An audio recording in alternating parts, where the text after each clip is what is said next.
Hi friends, ఒక చిన్న రెసిపీతో మీ ముందుకు వచ్చేసాను. ఏంటి అంటే ఇది మసాలా వడ ఎలా చేసుకోవాలి ఏంటి అనేది మీకు వీడియోలో చూపిస్తాను చూడండి.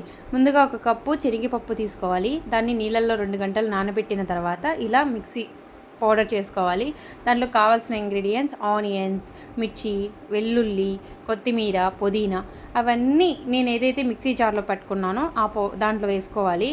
ఆనియన్స్, వెల్లుల్లి, మిర్చి ఇవన్నీ నేను ఎలా అయితే వేసానో అలా వేసుకొని నేను ఎలా కలుపుకుంటానో అలా కలుపుకోవాలి. అలానే రుచికి తగ్గట్టు సాల్ట్ వేసుకొని ఇలా మిక్స్ చేసుకోవాలి.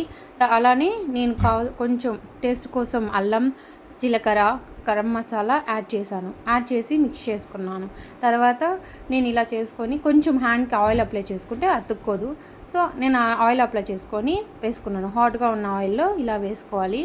వేసుకున్న తర్వాత అవి కొంచెం ఇలా రెడీష్గా వచ్చేంత వరకు కాల్చుకోవాలి.